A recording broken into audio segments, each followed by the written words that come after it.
پاکستان کی سیاست میں تو ہمیشہ ہی ہلچل رہتی ہے، لیکن حال ہی میں قومی اسمبلی کے فلور پر کچھ ایسا کہا گیا جس نے آپ کہہ لیں کہ ایک بھونچال پیدا کر دیا ہے۔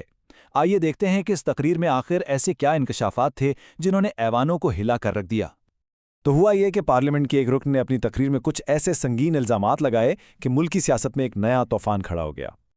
اور تقریر کا آغاز ہی اس دھماکہ خیز دعوے سے ہوا کہ پختونوں کے سروں کا سودا کیا جا رہا ہے۔ سوچیں، یہ ایک ایسا الزام تھا جس نے پورے سیاسی منظر نامے میں ایک تشویش کی لہر دوڑا دی۔ تو دیکھیں، الزامات کی ایک پوری فہرست تھی۔ کہا یہ گیا کہ وادی تیرا میں ایک خفیہ فوجی آپریشن شروع کر دیا گیا، وہ بھی اس وقت جب وہاں جان لیوا برف باری ہو رہی تھی۔ اور پھر یہ دعویٰ کہ اس آپریشن کا اصل مقصد دہشت گردی کا خاتمہ تھا ہی نہیں، بلکہ یہ ایک سیاسی چال تھی۔ یہاں تک کہ وفاقی حکومت کی پریس ریلیز کو تصادم کا پروانہ تک کہہ دیا گیا۔ اچھا، تو اب ذرا گہرائی میں چلتے ہیں۔ اس سارے تنازع کا مرکز تھا کیا؟ بات گھوم پھر کر آ جاتی ہے وادی تیرا پر اور وہاں ہونے والے مبینہ جبری انخلا پر۔ تقریر میں ایک خاص اصطلاح استعمال کی گئی، جبری انخلا۔ اس کا مطلب یہ بتایا گیا کہ یہ کوئی اپنی مرضی سے محفوظ مقام پر جانا نہیں تھا، بلکہ حکام نے فوجی آپریشن سے پہلے لوگوں کو زبردستی شدید سردی میں اپنے گھر بار چھوڑنے پر مجبور کیا۔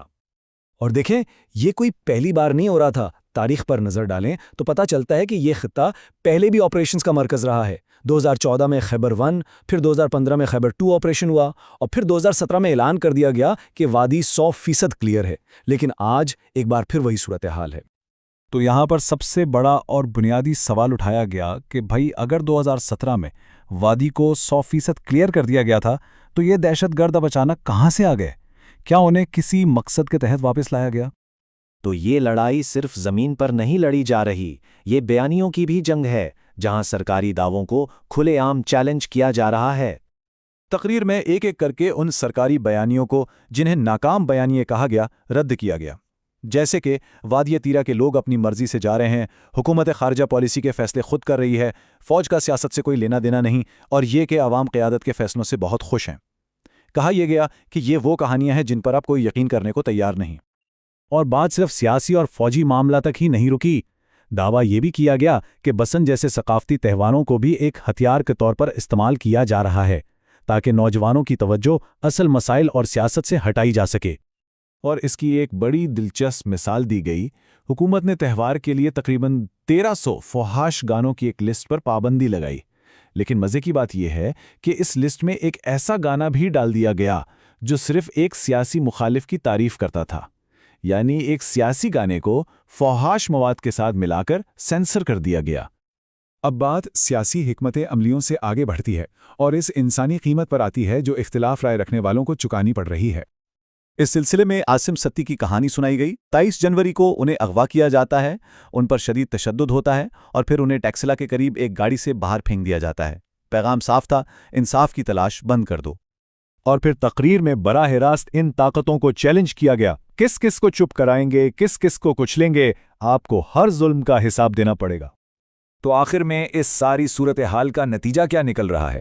یہ دباؤ پاکستان کے سیاسی منظرنامے کو کیسے بدل رہا ہے؟ یہاں ایک بہت ہی دلچسپ موازنہ کیا گیا۔ ایک طرف تحریک لبیک، جسے ایک ہارڈ کور جماعت کہا جاتا تھا، وہ ایک دوپہر میں ڈھیر ہو گئی۔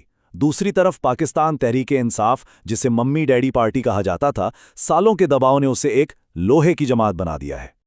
اور یہ بات اہم کیوں ہے؟ کیونکہ کہا گیا کہ 4 سال کے مسلسل اور شدید ترین دباؤ کے باوجود اس جماعت کو ختم نہیں کیا جا سکا۔ تو جو نتیجہ نکالا گیا وہ یہ ہے کہ جبر اور دباؤ کی پالیسی الٹا اثر کر رہی ہے۔ پاکستانیوں کو جتنا مارا پیٹا جا رہا ہے، وہ مستقبل کی لڑائی کے لیے اتنے ہی مضبوط اور تربیت یافتہ ہوتے جا رہے ہیں۔ اور اس پارلیمانی تقریر کا اختتام ایک بہت ہی چونکا دینے والے نقطے پر ہوتا ہے۔ سوال یہ نہیں چھوڑا گیا کہ کیا عوام اٹھیں گے، بلکہ سوال یہ چھوڑا گیا کہ کب عوام اٹھ کر سب کچھ ٹھیک کریں گے۔